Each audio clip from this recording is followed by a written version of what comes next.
بس آج ریزائن کر کے میری ہمیشہ کے لیے اس جلاد خروش ہٹلر سے جان چھوٹ جائے گی۔ اریبہ خوش ہو کر آج آخری بار آفس آئی تھی۔ اس کے تائی نے ایک بہت اچھے گھر میں اس کا رشتہ پکا کیا تھا۔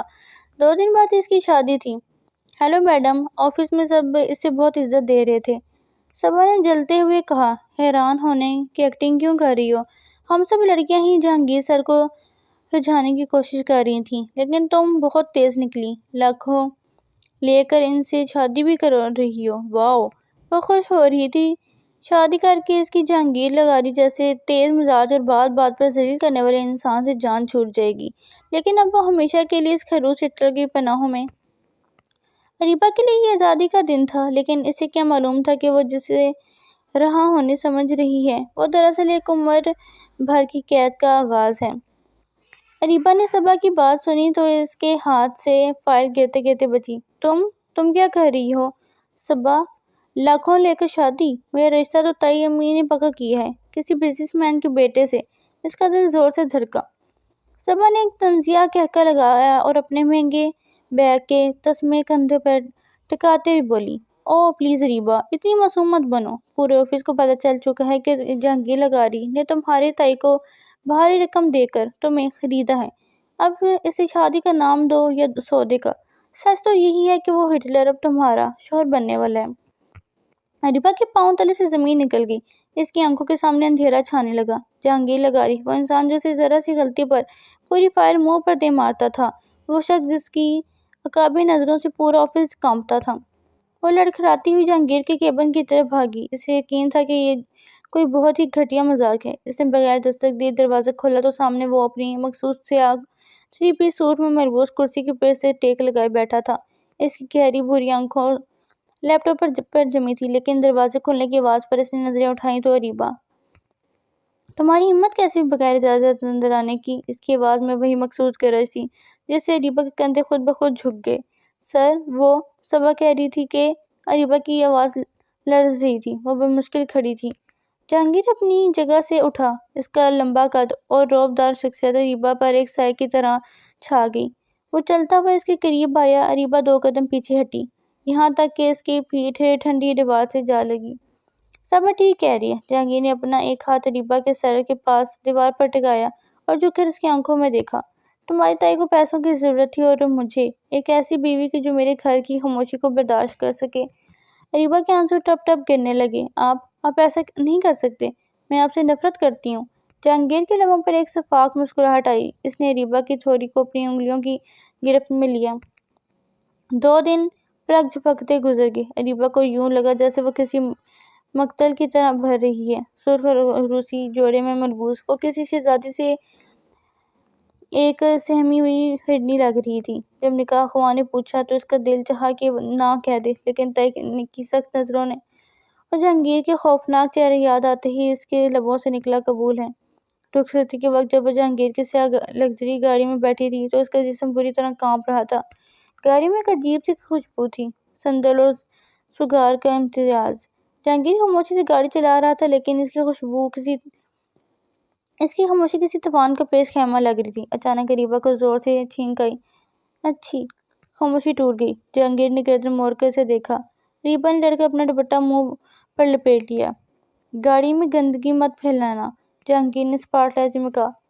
وہ مٹی سے الرجی ہے مجھے، اریبہ نے منمناتے ہوئے کہا۔ میری گاڑی میں مٹی نہیں ہوتی، تمہارے دماغ میں جلا ہے، اسے صاف کرو، اس نے بے رخی سے کہا۔ اریبہ کا دل چاہا کہ وہیں رو پڑے، لیکن وہ جانتی تھی کہ اس انسان کے سامنے رونا اسے مزید غصہ دلائے گا۔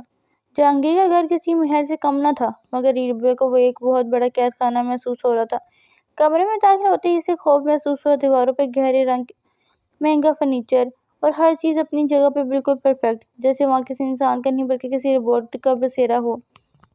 وہ بیڈ کے کونے پر بیٹھ کر اپنے ہاتھوں کی مہندی دیکھ رہی تھی کہ دروازہ کھلا۔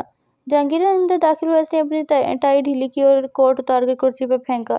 تم ابھی تک اسی طرح بیٹھی ہو، جاؤ جا کر یہ تماشا اتارو اور آرام کرو، اس نے سختی سے کہا۔ اریبہ جلدی سے اٹھی، لیکن اس کا بھاری لہنگا پاؤں میں پھنس گیا اور وہ لڑکھڑا کر جہانگیر کے سینے سے جا لگی۔ جہانگیر نے اسے تھام تو لیا، لیکن اس کی آنکھوں میں غصہ کی چنگاریاں تھیں۔ میں جان بوجھ کر نہیں گری، یہ لہنگا بہت بھاری ہے۔ اریبا کی آنکھوں میں پھر سے آنسو بھر آئے۔ رونا بند کرو، وہ دھارا۔ اریبا اچھل پڑی اور اس کے ہاتھ کانپنے لگے۔ تجھے رونے والی عورتوں سے سخت چڑ ہے۔ جاؤ چینج کرو۔ اریبا بھاگ کر واش روم میں گھس گئی۔ آئینے میں اپنا عکس دیکھا تو اسے خود پر ترس آیا، لیکن مصیبت ابھی ختم نہیں ہوئی تھی۔ لہنگے کی بیک زپ کہیں پھنس گئی تھی۔ اس نے بہت کوشش کی، ہاتھ پیچھے لے جا کر اسے کھولنے کی جدوجہد کی، لیکن وہ ٹس سے مس نہ ہوا۔ 15 منٹ گزر گئے۔ باہر سے جہانگیر کی آواز آئی، کیا اندر ہی سونے کا ارادہ ہے؟ اریبا نے ڈرتے ڈرتے دروازہ تھوڑا سا کھولا اور صرف اپنا سر باہر نکال کر کہا، وہ زپ پھنس گئی ہے۔ جہانگیر نے ایک گہرا سانس لیا، مجھے جیسے وہ اپنی زندگی کے سب سے مشکل امتحان میں ہو۔ وہ چلتا ہوا دروازے کے پاس آیا۔ باہر آؤ۔ نہیں، آپ کیسے؟ باہر آؤ، اس سے پہلے کہ میں دروازہ توڑ دوں۔ اس کا لہجہ فیصلہ کن تھا۔ اریبا سہمی ہوئی باہر نکلی، پشت اس کی طرف کر کے کھڑی ہو گئی۔ جہانگیر نے جب اس کی پشت پر اپنے ٹھنڈے ہاتھ لگائے تو اریبا کو لگا جیسے اسے بجلی کا جھٹکا لگا ہو۔ وہ بری طرح کانپنے لگی۔ خاموش کھڑی رہو، میں تمہیں کھا نہیں رہا، جہانگیر نے غصے سے کہا، حالانکہ اسی لمحے اس کی اپنی آواز میں تھوڑی سی نرمی آ گئی تھی جو اریبا محسوس نہ کر سکی۔ جیسے ہی زپ کھلی، اریبا تیزی سے دوبارہ واش روم کی طرف بھاگی۔ پیچھے سے جہانگیر نے بڑبڑانے کی آواز آئی، پاگل لڑکی۔ اگلی صبح اریبا دیر سے جاگی۔ جیسے ہی اسے یاد آیا کہ وہ کہاں ہے، اس کے ہاتھ پاؤں ٹھنڈے ہو گئے۔ وہ جلدی سے تیار ہو کے نیچے پہنچی۔ ڈائننگ ٹیبل پر جہانگیر اخبار پڑھ رہا تھا اور سامنے کافی کا کپ رکھا تھا۔ گڈ مارننگ، اریبا نے بہت آہستہ سے کہا۔ جہانگیر نے اخبار کے پیچھے سے اسے دیکھا۔ 9 بج رہے ہیں، میرے گھر میں ناشتہ 8 بجے ختم ہو جاتا ہے۔ معذرت، مجھے پتہ نہیں تھا۔ اریبا کرسی کھینچ کر بیٹھنے لگی۔ ابھی تک میں نے بیٹھنے کو نہیں کہا، جہانگیر نے سپاٹ لہجے میں کہا۔ اریبا کھڑی کی کھڑی رہ گئی۔ کیا؟ لیکن مجھے بھوک لگی ہے۔ قانون نمبر 1، وقت کی پابندی۔ قانون نمبر 2، میری اجازت کے بغیر کوئی کام نہیں کرنا۔ اس نے کافی کا گھونٹ لیا۔ آج تمہیں معافی مل رہی ہے کیونکہ تمہارا پہلا دن ہے۔ بیٹھو اور کھاؤ۔ اریبا خاموشی سے آملیٹ کھانے لگی۔ وہ اتنی ڈری ہوئی تھی کہ کانٹا بار بار پلیٹ سے ٹکرا رہا تھا۔ تم اس طرح کیوں کانپ رہی ہو جیسے میں تمہیں ابھی گولی مار دوں گا؟ جہانگیر نے چڑھ کر پوچھا۔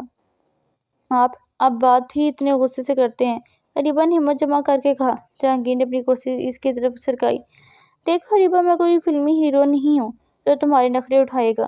مجھے ڈسپلن پسند ہے۔ اگر تم طریقے سے رہو گی تو سکون میں رہو گی، ورنہ اس نے اپنی انگلی سے گلے پہ کانٹے کا اشارہ کیا۔ اریبا کا لقمہ گلے میں پھنس گیا۔ وہ زور زور سے کھانسنے لگی۔ جہانگیر نے فوراً سے پانی کا گلاس دیا اور اس کی پیٹھیں تھپتھپانے لگا۔ عجیب لڑکی ہو، کھاتے ہوئے بھی خود کو مارنے کی کوشش کر رہی ہو۔ اریبا نے پانی پیا اور نم آنکھوں سے اسے دیکھا۔ اسی لمحے سے جہانگیر کی آنکھوں میں غصہ نہیں بلکہ ایک عجیب سی الجھن نظر آئی۔ شام کو جہانگیر آفس سے واپس آیا تو اریبا لائبریری میں بیٹھی کوئی کتاب پڑھ رہی تھی۔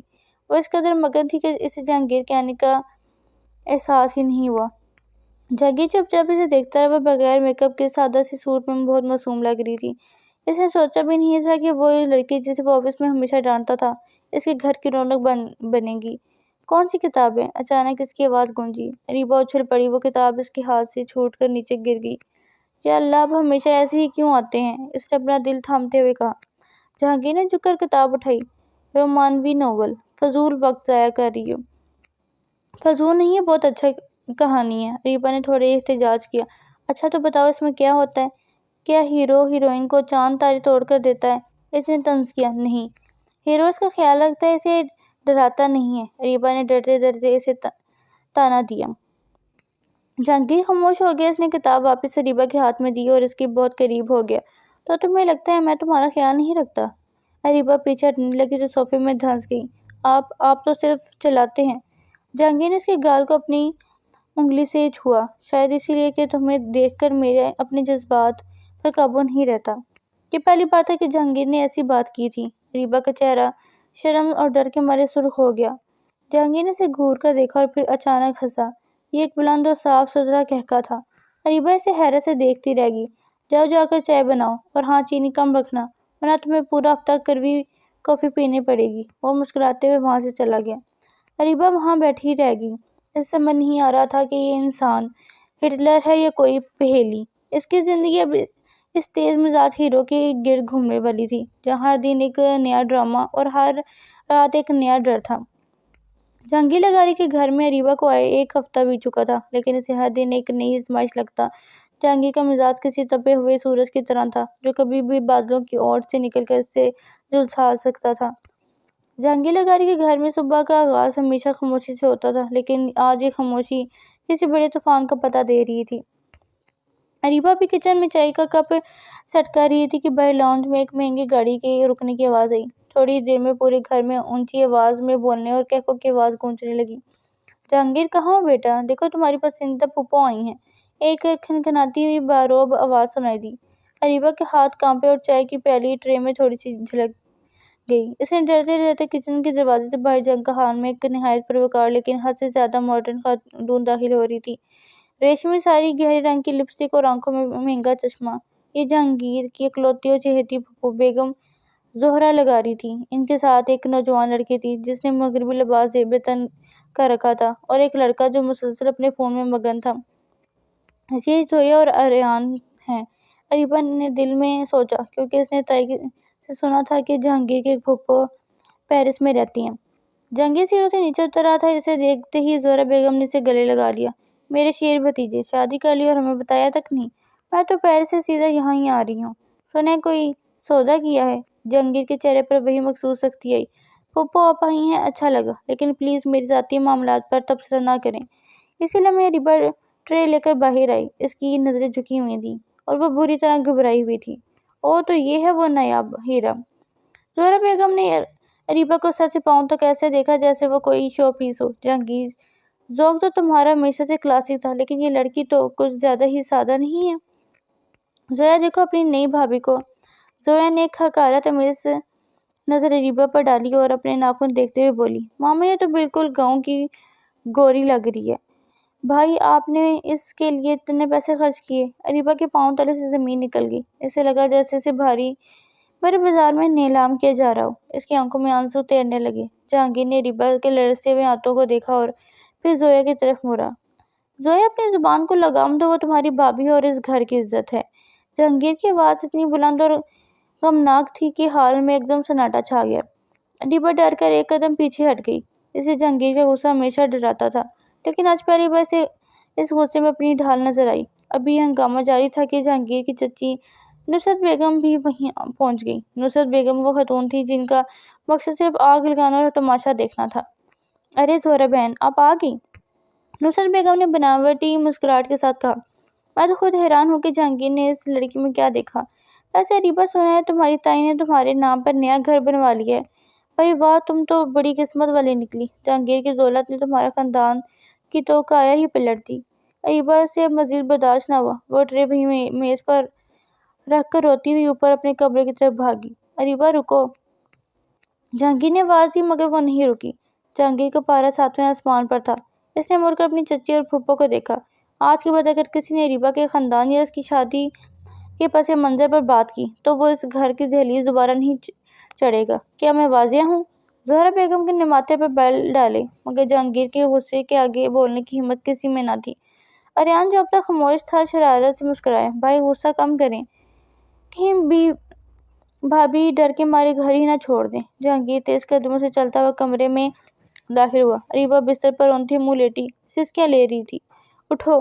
جہانگیر دھارا۔ اریبہ جھٹکے سے اٹھی، اس کا دوپٹہ سر سے ڈھلک گیا تھا۔